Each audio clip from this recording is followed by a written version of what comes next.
મહેસાણા જિલ્લા લેવલે આશા વર્કર બહેનો દ્વારા વિરોધ પ્રદર્શન કરવામાં આવ્યું હતું। મહેસાણા ખાતે આવેલા બિલાડી બાગ ખાતે મહિલા શક્તિ સેના દ્વારા આશા વર્કર બહેનોના મુખ્ય પ્રશ્નો બાબતે મીટિંગ યોજાઈ હતી।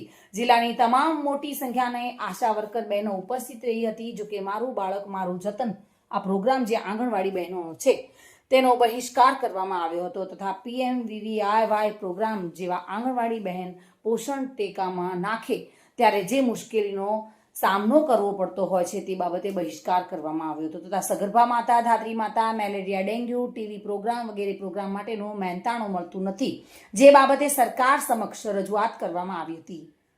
ઇન્સેન્ટિવ પ્રથા બંધ કરીને બહેનોને ફિક્સ પગાર પર રાખવાની ઉગ્ર માંગ કરવામાં આવી છે। સરકારી કર્મચારી કરવામાં આવે તેવી મુખ્ય માંગ સાથે આ મીટિંગ યોજ્યા બાદ કલેક્ટર કચેરી ખાતે આવેદનપત્ર આપવાની તૈયારી બતાવી હતી। સ્થાનિક તંત્ર દ્વારા જો માંગણી સ્વીકારવામાં નહીં આવે તો ગાંધીનગર ખાતે ઉગ્ર આંદોલન કરવાની ચીમકી પણ ઉચ્ચારી હતી। મહિલા શક્તિ સેના પ્રમુખ ચંદ્રિકા સોલંકી, અમારી મુખ્ય માંગણી એ છે કે અમે છેલ્લા કેટલાય વર્ષોથી આશા વર્કર અને ફેસિલિટેટર બહેનો માટે લઘુત્તમ વેતન આપે, કાયમી કર્મચારી કરે, ઇન્સેન્ટિવ પ્રથા બંધ કરે, મેટર્નિટી લીવ આપે, આવી નાની નાની માંગણીઓ, કોઈ ચાંદ સિતારા માંગ્યા નથી। એ વર્ષોથી અમે માંગી રહ્યા છે। અમારી સંપૂર્ણ માંગણીઓ હજુ પૂરી નથી થઈ અને એટલું બધું કામનું ભારણ છે બહેનો ઉપર, એ તો ઓછું પડ્યું સરકારને અને ઉપરથી ટેકોની કામગીરી બહેનોને સોંપી છે અને ટેકોની કામગીરીમાં એટલા બધા પ્રશ્નો ઊભા થયા છે। સૌથી પહેલાં તો કવરેજનો પ્રોબ્લેમ છે, નેટ નથી પકડાતું, ગામડામાં સાદા ફોન વાપરે છે તો પણ કોઈની જોડે વાત કરતાં ફાંફા બહેનોને પડે છે કવરેજના કારણે। તો કઈ રીતે ગામડાની બહેનો ટેકોમાં ફોટા અપલોડ કરશે અને કામગીરી કરશે? ઘણી બધી બહેનોએ અત્યારે ફરિયાદ કરી કે બેન એપ્લિકેશન જ ખુલતી નથી, આ પ્રોબ્લેમ છે। નાના નાના સાદા ડબલા છે, ગરીબ બહેનો છે, 2-4 હજાર રૂપિયા મળતા હોય, એમાં કોઈની જોડે બહુ હાઈફાઈ ફોન હોય નહીં।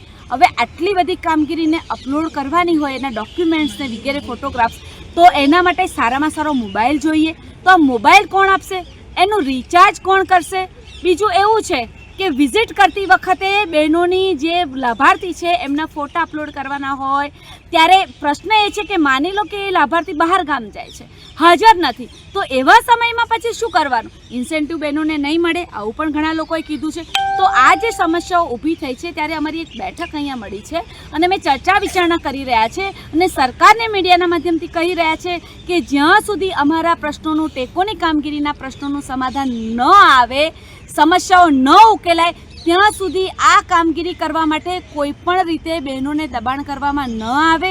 જો મારી બહેનોને દબાણ ઊભું કરશો તો ગાંધીનગર ખાતે અમે આંદોલન કરીશું। બીજું કે આંગણવાડી બહેનોને મારું પોષણ મારું બાળક, એ જે મારું જતન મારું બાળક પ્રોગ્રામ આશા બહેનોને સોંપ્યો છે, આશા ફેસિલિટેટર આશા વર્કર બહેનો કરે છે, તો ઓલરેડી આ પ્રોગ્રામ કેટલાય વર્ષોથી આંગણવાડી બહેનો સુચારુ રીતે સુપર ડુપર રીતે કરી રહી છે। આ કામગીરી કરવામાં એમની હવે માસ્ટરી થઈ ગઈ છે। તો હવે શું કર્યું છે કે આશા વર્કર બહેનોને સોંપ્યું છે, તો આશા વર્કર બહેનો આ કામગીરી કરવા નથી માગતી કેમ કે ઓલરેડી કેટલા બધા કામ એ લોકોને સોંપ્યા છે। સાથે સાથે PMVVYની પણ કામગીરી બહેનો કરવા નથી માગતી, એ પણ પ્રોગ્રામનો બહેનો સતત વિરોધ કરી રહી છે। સાથે જો અમને ટેકોની કામગીરી કરાવી હોય તો અમારા પ્રશ્નોનું સોલ્યુશન લાવે અને સાથે સાથે ઇન્સેન્ટિવ પ્રથા બંધ કરી અને બહેનોને ફિક્સ પગાર આપવામાં આવે અને કર્મચારી કરવામાં આવે। આ અમારી મુખ્ય માંગ છે અને માંગણી નહીં સ્વીકારાય ત્યાં સુધી ટેકોની કામગીરીને સ્થગિત રાખવામાં આવે। ભાવિન ભાવસાર સાથે bureau report, today Gujarati news.